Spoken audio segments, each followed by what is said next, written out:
karena saya akan mendorong pertumbuhan ekonomi lebih cepat sehingga dengan kondisi dengan APBN yang sama, saya akan mendapatkan pertumbuhan ekonomi yang lebih cepat dan pendapatan pajak yang lebih tinggi. Makanya udah jelas semua ya, nggak ada pertanyaan ya.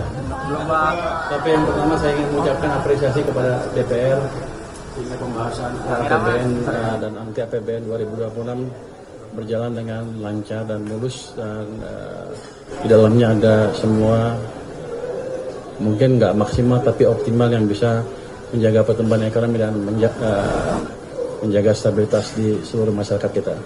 Ada pertanyaan?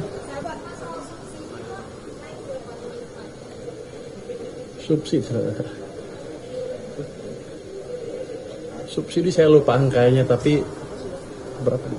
Naik nggak dibanding tahun lalu, tapi yang jelas masih ada, masih cukup banyak dan cukup besar.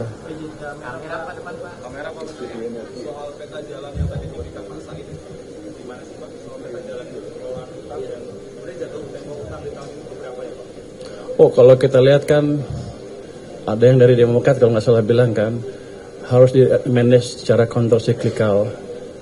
Artinya antara lain dia bilang harus di manage secara bijak dan countercyclical, dalam pengertian gini, kalau ekonominya kekencengan ya nggak usah kebanyakan utangnya, tapi kalau ekonomi butuh stimulus ya kita kasih stimulus dari ekonomi, dan mungkin dalam hal itu akan harus menambah utang. Jadi itu utamanya. Jadi batas-batas utang itu harusnya nggak rigid, tapi tergantung pada kondisi ekonomi.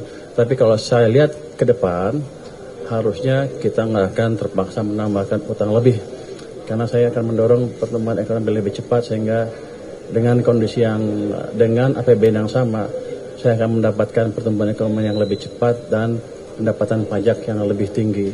Jadi harusnya saya tidak akan ngutang terlalu besar.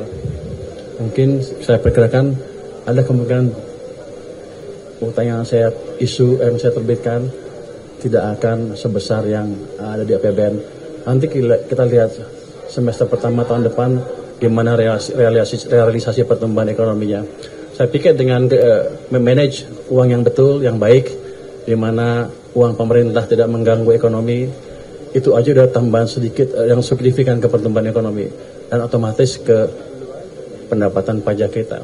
Kalau saya nggak salah hitung, setiap tumbuh 1%, tambahan tumbuh 1% ekonomi, saya dapat tambahan income sekitar 220 triliun atau lebih. Jadi itu yang kita kejar. Kalau tambah 0,5%, income saya tambah 110 triliun. Jadi itu yang kita kejar nanti.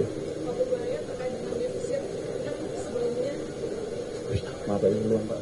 Iya, Pak, izinkan terkait defisit, sebelumnya Presiden menargetkan untuk 0% 2 tahun ke depan. Tapi kita lihat APBN yang tahun depan ini angkanya justru naik dari 2,48 jadi 2,68. Nah, ini gimana caranya supaya bridgingnya nanti bisa 0% Pak? Karena market juga butuh kepastian kan soal itu. Anda tadi dengar Demokrat usulnya apa dari Pak Said? Bijaksana dan kontrol siklikal. Itu tadi, kalau lagi butuh kita dorong, tapi kalau nggak butuh kita kurangi. Kalau seperti sekarang, keadaan seperti sekarang, saya potong semua. Let's say belanja daerah nggak saya tambah, yang lainnya saya potong. Ketika ekonomi lagi melambat, akibatnya apa? Anda udah lihat kan beberapa minggu yang lalu ada yang mau besar-besaran. Anda mau itu? Jadi si pemerintah harus memikirkan itu juga, SNP dan lain-lain. Kita butuh stabilitas makroekonomi dan sosial politik untuk membiayai pertumbuhan yang lebih cepat, untuk memberi ruang bagi ekonomi untuk tumbuh lebih cepat. Kita harus lebih sedikit sekarang nggak apa-apa, toh masih di bawah 3%, kita jaga di bawah 3% kan. Jadi masih amat prudent. Kalau Anda lihat ya, Anda pernah belajar ekonomi nggak? 3% dan 60% itu berasal dari Maastricht Treaty, ikutan dari Eropa ya. Katanya itu adalah pegangan yang paling strict di dunia. Rasio utang ke PDB nggak boleh dari 60%, rasio defisit ke PDB setiap tahun nggak boleh di atas 3%. Kita masih memegang itu dengan baik sekali walaupun keadaan seperti sekarang ya, dengan masukan Pak Said dan Pak Yadi juga seperti itu. Kalau Anda bandingkan dengan Eropa gimana? Jerman aja udah hampir 100% ke PDB. Amerika 120% lebih, Jepang 250% katanya. Kita amat prudent. Jadi kalau nanti ada rating agency yang mempertanyakan itu, suruh bandingkan negara-negara yang lain yang maju yang jadi acuan dia. Habis itu suruh bawa cermin. Tapi target 0%-nya Pak. Ya. Gimana? Tapi kalau target 0% yang diarahkan Presiden itu cara bridging supaya kita lihat keadaan, kalau mungkin ya mungkin. Saya sedang mencoba mengefisienkan, mengefektifkan pajak dan lain-lain dalam 1 tahun ke depan. Penggelapan segala macam akan kita coba hilangin dengan secara signifikan. Nanti kita lihat berapa langkah. Kalau udah efisien benar, berapa sih pendapatan pajak kita? Kamu bayar pajak nggak? Bayar, oh, bagus. Jadi gitu. Jadi rencana itu kan rencana. Kalau nggak bisa dijalankan 1 tahun ya nggak apa-apa. Kita geser pelan-pelan. Tapi kita jelas arah kita menuju ke sana. Tapi kalau meleset dikit ya nggak apa-apa. Kenapa? Lihat tuh negara-negara dunia lain semuanya lagi susah kan? Memang kita mau beda sendiri terus hancur.